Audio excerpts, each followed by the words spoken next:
En esta segunda parte de la enseñanza quiero hablar sobre dos hábitos que quebrantan la autoridad en el hogar. Dos hábitos que quebrantan la autoridad en el hogar. El domingo pasado explicábamos que el principio de autoridad desde el punto de vista cristiano o de la Biblia es muy distinto a lo que plantea el mundo. En el mundo la gente quiere poder, la gente quiere autoridad, y quiere la autoridad y quiere el poder para dominar. Pero desde el punto de vista cristiano, tú y yo tenemos una autoridad delegada por Dios. ¿Cuántos dicen amén? Una autoridad delegada por Dios, pero para usarla a la manera de Jesús. ¿Y cómo usó Jesús la autoridad?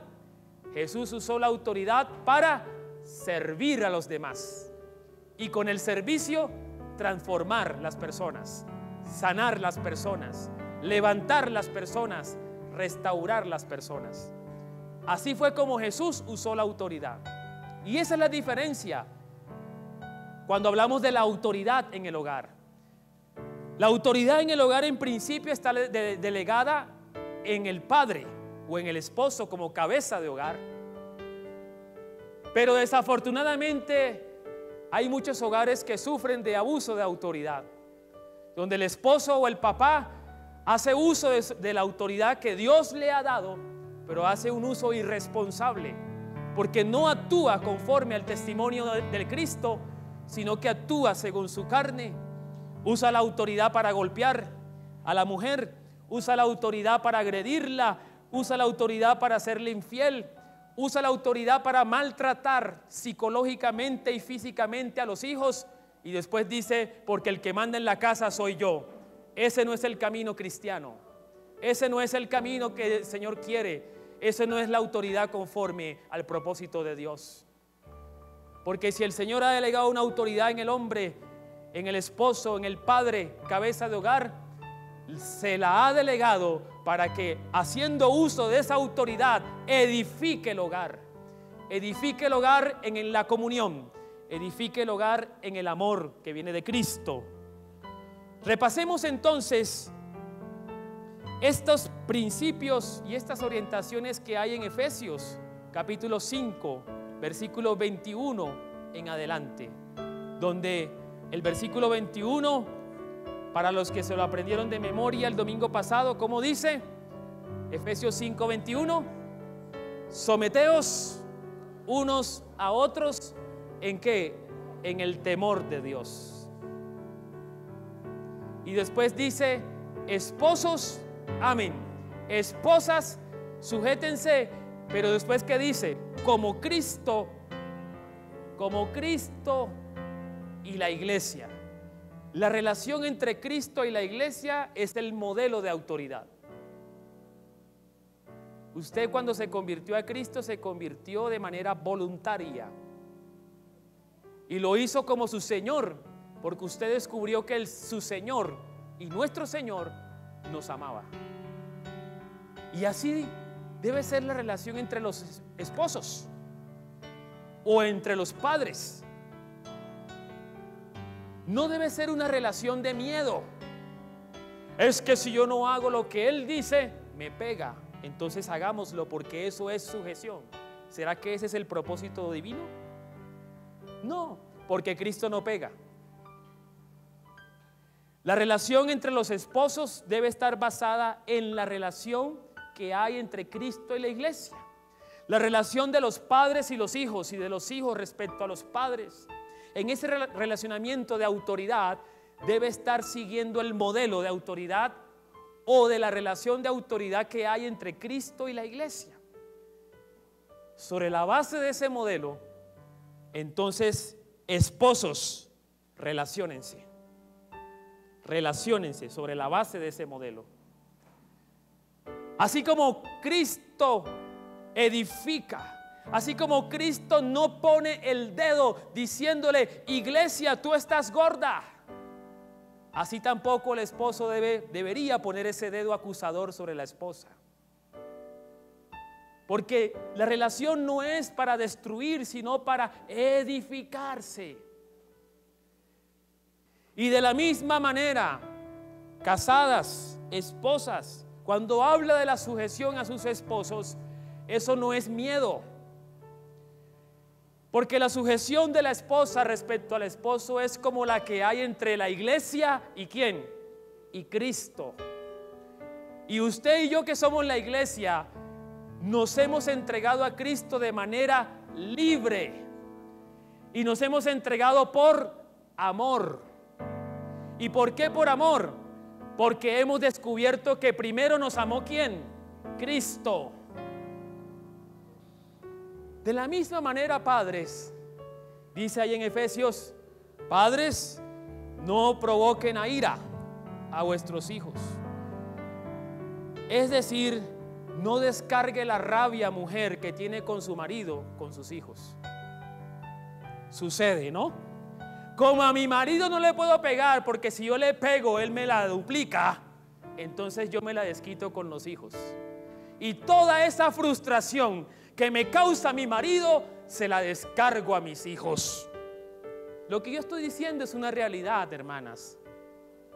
Y de la misma manera, papito, está bien que eres cabeza de hogar, pero Cristo no maltrata a la iglesia. Cristo edifica a la iglesia. Así que la mayor motivación de la corrección y la educación de nuestros hijos no debe ser la rabia ni la frustración. No debe ser la inconformidad o el pesimismo que yo traigo y arraigo por la condición de mi propia vida. Debe ser el amor de Cristo lo que motive la educación y la corrección de nuestros hijos. Sin embargo, es importante entender que hay algunos hábitos que quebrantan esa relación de autoridad en el hogar. Por ejemplo, respecto de los padres hacia los hijos. El primer hábito se llama favoritismo. ¿Cómo se llama? Favoritismo. Lo vamos a encontrar en Génesis capítulo 37, versículo 1 al 4. Génesis capítulo 37, 1 al 4 dice: habitó Jacob en la tierra donde había morado su padre, en la tierra de Canaán. Esta es la historia de la familia de Jacob. José, siendo de edad de 17 años, apacentaba las ovejas con sus hermanos, y el joven estaba con los hijos de Bila y los hijos de Silpa, mujeres de su padre, e informaba a José a su papá la mala fama de ellos. Y amaba Israel a José. Perdón. ¿Sí dice? Sí. Y amaba a Israel a José más que a todos sus hijos, porque lo había tenido. ¿En qué momento? Ay, quedémonos allí un ratico, quedémonos reflexionando sobre ese versículo. ¿Qué dice? Que Jacob amaba más ¿a quién? A José más que a los demás hijos, porque lo había tenido en la vejez. ¿Cómo se llama eso? Y eso es un pecado capital que muchos padres cometemos sin darnos cuenta. ¿Por qué esto quebranta la autoridad como padres? Porque el favoritismo provoca en los hijos envidia. Porque el favoritismo provoca en los hijos complejos. Por lo general, el primer hijo es el experimento, ¿cierto? Entonces a ese primer hijo, cuando uno apenas está siendo padre, el primer modelo que uno reproduce, ¿cuál es? La manera como a mí me levantaron. Y algunos padres, cuando comenzaron a madurar, sentían culpa. Ay, yo sí maltraté a ese muchacho. De cosa está bien. Porque Dios, la verdad, hizo un milagro. Con todos los golpes que yo le di, mírelo, un gran empresario. De verdad que el Señor hace milagros. Y cuando viene ese hijo menor, ¿usted qué dice? A este sí no. A este sí no, porque mire lo que hice con el mayor, mírelo todo feíto ahí. A este sí no, a este cuidémoslo. Y cuando usted los tiene en el hogar, usted coge al hijo mayor como cuidandero Me hace el favor, usted cuida a la niña, que voy a hacer unas vueltas. Y se va. Y la niña se da cuenta de que ella es la consentida, así que hace lo que se le da. Usted lo ha dicho. Así que comienza a pelear con su hermana o su hermano mayor. Y cuando llega el papá, ¿y qué están haciendo y por qué están peleando? El papá, ¿a quién le va a creer? Claro, es que usted como grande se aprovecha de la niña, claro. Sin vergüenza. Y saca a don Moreno al cuadrado otra vez. Doble fuete, tome para que lleve y traiga en el nombre del Señor. Y la niña que está aquí, ¿cómo se siente? Yo soy la preferida. El niño, ¿cómo se siente? Es que yo soy el consentido de la casa. ¿Cómo se llama eso? Favoritismo. Y eso entorpece las relaciones al interior del hogar, quebranta su autoridad como padre. Porque puede ser que usted esté protegiendo al menor o a la menor para no cometer lo que supuestamente fueron errores que usted hizo con el mayor. Pero poco a poco el mayor va a crecer con complejos y va a comenzar a decir: a mí mi papá no me quiso, a mí mi mamá no me quiso, a mí nadie me quiere. Y puede ser que tal vez eso se haya arrastrado a un nuevo hogar, aun cuando somos grandes. Mire todo lo que provoca el favoritismo. El favoritismo trae envidia entre los hermanos. El favoritismo trae complejo entre los hijos. El favoritismo hace que los padres sean posesivos. Dice el Salmo 127, versículo 3: herencia del Señor son, los hijos son nuestros. Pero los niños, desde el punto de vista cristiano, no son nuestros, son de Dios. Y eso, ¿dónde se materializa? En ese momento cuando usted está aquí y hace una dedicación al Señor de sus niños, próxima para ser presentada. Y hace esa dedicación, y ahí usted, ¿qué le está diciendo al Señor? Señor, de lo que tú me has dado, de eso te entrego. ¿Cuántos han hecho ese acto simbólico y espiritual de presentación de sus niños al Señor? En ese momento estamos reconociendo de que ellos pertenecen a Dios. Entonces, si pertenecen a Dios, no puede ser que nosotros, por ese favoritismo, estemos en una actitud de posesión de nuestros hijos, a tal punto que cuando son grandes queremos que sigan con nosotros y les impedimos el desarrollo natural de su ciclo de vida adulta. ¿Cómo corregir eso entonces? Una recomendación: hay que establecer reglas y normas en la casa, porque las reglas son para todos. La regla no permite que sea para el mayor y para el menor no, o sea para el menor y para el mayor no. Y las reglas en la casa deben de estar inspiradas por principios cristianos. Si uno lee en Lucas capítulo 2, versículo 41, ahí leemos el caso de Jesús. Ahí leemos el caso de Jesús. Jesús estaba con sus padres. ¿Jesús era el Hijo de Dios? ¿Sí o no? Jesús era el Hijo de Dios, versículo 41. Fue con sus padres al templo porque iban a celebrar la fiesta de la Pascua. Y cuando llegó allá, había una cantidad de doctores de la ley. ¿Sabe qué hizo Jesús? Se puso a conversar con ellos. Se puso a discutir la doctrina. Se puso a conversar sobre la interpretación de la ley. Y dice la escritura que los doctores de la ley decían: oiga, ¿y este muchacho de dónde salió? Que sabe tanto. ¿Y este muchacho cuán sabio es? Y de un momento a otro, ¿cómo estaban los papás de Jesús? Ay, ¿dónde estará ese muchacho tan inquieto? Pero si nosotros lo dejamos aquí, ¿pero por qué él tiene que perderse de esa manera? Es que él no se puede mandar solo. Y cuando encontraron a Jesús, ¿qué le dijeron? Jesús, Hijo de Dios, ¿en qué podemos servirte? ¿Eso hicieron? A ver, muchachito, ¿y usted dónde estaba metido? ¿Y qué le dijo Jesús? Es que yo estoy con los negocios de mi padre. Pues estará con los negocios de su padre cuando sea mayor de edad, pero ahora se debe a nosotros. Porque dice la escritura después que Jesús se devolvió con ellos a Nazaret. ¿Y qué más? Y estuvo sujeto a ellos. Capítulo 2, versículo 51. ¿Qué dice?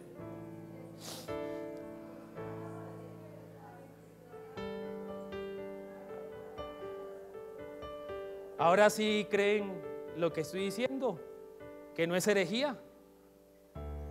Así que Jesús tuvo que aprender sujeción. ¿Qué pasaba? Los padres pudieron pensar: no, Él es el Hijo de Dios, hay que dejarlo, porque si no se afecta su personalidad. Hay que dejarlo ser. Es que los muchachos de hoy en día son libres. Pero no. Mientras esté bajo el techo de esta casa, aquí se hace lo que digamos, porque es un acuerdo entre padres. Es un acuerdo entre los padres. ¿Saben qué hacen los muchachos? No escuchen eso, muchachos. ¿Saben qué hacen? ¿Saben qué hacen los muchachos? Cuando se dan cuenta que papá y mamá no están de acuerdo, ¿qué hacen ellos? ¿Qué hacen ellos? Los descubrimos, muchachos. Ellos comienzan a mirar dónde podemos encontrar el quiebre de la autoridad. Por eso es importante establecer unas reglas y normas de la casa claras para todos. No solamente para el menor o para el mayor, sino para todos. Y sobre eso se educa. Sobre eso se corrige. Sobre eso se piden cuentas a todos. ¿Cuántos en sus casas practican el siguiente ejemplo? Aquí en esta casa todos tenemos responsabilidad. Usted lava la loza, usted arregla el baño, usted arregla la sala. ¿Cuántos han practicado esto? Y es para todos. Y es para todos, sin preferencia, sin favoritismo. ¿Qué va a provocar esto en los hijos? Mi papá, mi mamá nos quiere a todos por igual. Segundo hábito que rompe o quebranta la autoridad en el hogar, y con esto termino: la permisividad. En el primer libro de Samuel leemos capítulo 2, versículo 12, dice: los hijos de Elí eran hombres impíos y no tenían conocimiento del Señor. Y era costumbre de los sacerdotes con el pueblo que cuando alguno ofrecía, venía el criado del sacerdote mientras se cocía la carne, trayendo en su mano un grafito de 3 dientes, y lo metía en el perol, en la olla, en el caldero o en la marmita, y todo lo que sacaba el garfio, el sacerdote lo tomaba para sí. De esta manera hacían con todo israelita que venía a Silo. Asimismo, antes de quemar la grosura, venía el criado del sacerdote y decía al que sacrificaba: da carne que asar para el sacerdote, porque no tomará de ti carne cocida, sino cruda. Y si el hombre le respondía: ¿quieras? Él respondía: no. Y si el hombre le respondía: quemen la grosura primero y después toma tanto como quiera, ¿qué decían los sacerdotes, los hijos de Elí? No, sino dámela ahora mismo, de otra manera yo la tomaré por la fuerza. Es decir, ¿me la das a las buenas o me la das a las malas? Versículo 17 dice: era pues muy grande delante del Señor el pecado ¿de quién? De los jóvenes, porque los hombres menospreciaban las ofrendas del Señor. Los hijos de Elí, ¿quién era Elí? Y sus hijos heredaban el sacerdocio, porque así era en el Antiguo Testamento, linaje sacerdotal. Pero dice la Escritura que los hijos de Elí administraban los sacrificios como se les daba, usted lo dijo. ¿Y Elí qué hacía? Callaba, porque son mis hijos. ¿Cómo se llama eso? Permisividad. ¿Sabe qué dijo Dios después? Versículo en adelante. Dice que el Señor tuvo que levantar a otro que se llamaba ¿cómo? Samuel. ¿Y qué hizo con el linaje de Elí? Le puso tijera. Le puso tijera. Y simplemente porque un padre fue permisivo con sus hijos. ¿Sabes qué? Los hijos son de Dios y nosotros somos responsables de la manera, de la crianza, ¿sí?, que desarrollemos con ellos, pero ¿delante de quién? Delante de Dios. La permisividad destruye el principio de autoridad en el hogar, pero la permisividad en realidad no es responsabilidad en principio de los hijos. ¿De quién es? Es que los padres lo permiten. Y a veces se cree que la permisividad es sinónimo de amor. Que se nos grabe esto, hermanos y hermanas. Amar no es ser permisivos. Eso no es amor. Porque yo he visto con mis propios ojos cómo muchachos grandes, cuyos padres fueron permisivos con ellos, le dejaron hacer lo que se les daba la gana. ¿Sabe qué dicen estos padres, estos muchachos cuando están grandes? Si mi papá me hubiese advertido, si mi papá o mi mamá me hubiese corregido, yo no estaría así ahora. Pues quiero decirle, mis hermanos, que amar no es ser permisivos. Eso no es amor, por lo menos desde el punto de vista de Dios. Entonces, ¿qué produce la permisividad? Produce rebeldía en los hijos, produce libertinaje en los hijos y hasta produce irrespeto, deshonra en los hijos respecto a los padres. Ustedes han visto casos de muchachos y muchachas que ya están grandes, hechos y derechas, y tienen a sus papás ¿cómo? Lo tienen así, como alcancías. Los tienen como bomberos, apaga incendios. Ese cuento de que al niño no hay que tocarlo ni decirle porque afecta y atrofia su personalidad. Le pregunto, ¿usted está loco?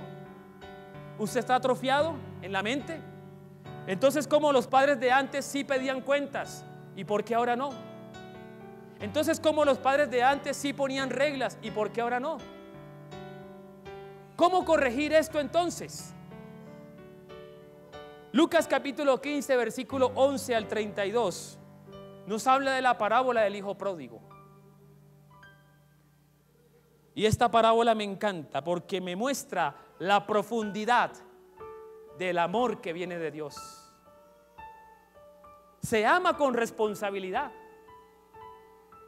Y aquí tenemos el caso de una familia y de un hogar que probablemente fue afectado. Porque un día el menor, dice Lucas capítulo 15, versículo 1, ¿era mayor o era el menor? Dice, el menor de la casa, un día se levantó y le dijo al papá, quiero lo mío. Así que este muchacho se fue tomó todo ese dinero, tomó toda esa herencia y se fue de la casa. Este muchacho se fue con ese dinero, se fue para discoteca, se fue para tabernas, se fue para la calle del Bronx. Y allá quedó. Lo acabó todo. Allá en la calle del Bronx se dio cuenta de que había unos cerditos y hasta quería comerse la comida de ellos. Así que un día este muchacho cayó en cuenta y dijo, ¿yo por qué cometí este error? ¿Yo por qué hice lo que hice? Yo debí de haberme estado en casa, allá lo tenía todo. Dijo, voy a ir a la casa de mi padre y le voy a pedir perdón. Y le voy a decir que por lo menos me permita ser uno de sus criados. Así que este papá, dice la escritura en la parábola, que este papá se la pasaba todos los días ¿cómo? Mirando, con la expectativa de su hijo. Muchachos que se levantan y quieren hacer lo que quieran. Y una vez es con esa aptitud de protección, de favoritismo o de permisividad, le permite a uno hacer lo que quiera en nuestra casa con tal de que no se vaya. En el largo plazo eso hace daño. Quien quiera irse, que asuma la responsabilidad de su libertad. Tú puedes tomar decisiones, pero las consecuencias no son de Dios, son tuyas, son responsabilidad tuyas. Uno asume las consecuencias de cada una de las decisiones que se toman en ese criterio de libertad. Y esto lo digo porque los muchachos de hoy quieren libertad, porque eso es lo que vende el mundo, libertad, pero que en el fondo es libertinaje. No puede ser que ejerzan la libertad y que nosotros como padres le evitemos que ellos asuman la responsabilidad. Él tuvo que encontrarse con la realidad en la calle, y en esa realidad tuvo que encontrarse con lo que su papá le enseñó cuando estaba pequeño. ¿Qué le enseñó? El temor de Dios. Y es por eso que se levanta y vuelve a la casa. Pero nótese lo siguiente: el papá nunca dijo, de aquí en adelante ya no serás mi hijo. Eso dijo el papá. ¿Sí? Porque a veces sucede que cuando los hijos quebrantan nuestra confianza, o a veces cuando nuestros hijos nos defraudan, a veces uno como padre se llena ¿de qué? De resentimiento, y comienza a decir que de ahí en adelante su hijo ya murió. Pues quiero decirle que eso tampoco es de Dios, que de Dios es el amor que restaura, que está aquí en esta parábola. Siempre fue su hijo, pero nótese, siempre fue su hijo, pero no fue permisivo. ¿Siempre lo amó? Pregunto. Sí, pero ¿fue permisivo? Él no salió corriendo detrás. Ay, venga, mijito, para que no se vaya, entonces en vez de fumársela allá, fúmesela aquí. Él no hizo eso. ¿Usted quiere libertad? Hágale. Tome lo suyo. Encuéntrese con el mundo, pero sepa que usted es responsable de su libertad. Así que cuando este muchacho volvió con la cara mirando hacia el piso, como diciendo, padrecito bueno, perdóname, me levantaré y volveré. Y cuando volviste, encontraste a un Jesús de Nazaret, encontraste a un Cristo amado con los brazos abiertos, que te recibía como un hijo adoptado por Dios en Cristo Jesús. Y por más que hayas conocido de esta cruz y te vayas para el mundo, recuerda, Jesucristo está aquí con los brazos abiertos esperándote. Siempre serás su hijo, siempre serás su hija. Ese es el amor de Dios. De la misma manera, padres, puede ser que nuestros hijos hayan quebrantado nuestra confianza o no hayan respondido a nuestras expectativas, pero debe de entender que a pesar de tú y yo, ellos están en las manos del Señor. Ellos están en el hueco de la mano de Dios. Siempre serán tus hijos, siempre serán nuestros hijos. Entonces, ¿qué debemos de hacer? Como estaba el padre, que estaba así, orar por ellos hasta que ellos puedan asumir la responsabilidad de sus decisiones y puedan tomar las mejores decisiones, que es volverse al Señor. ¿Cuántos reciben esta palabra? Pongámonos en pie y oremos por esta palabra.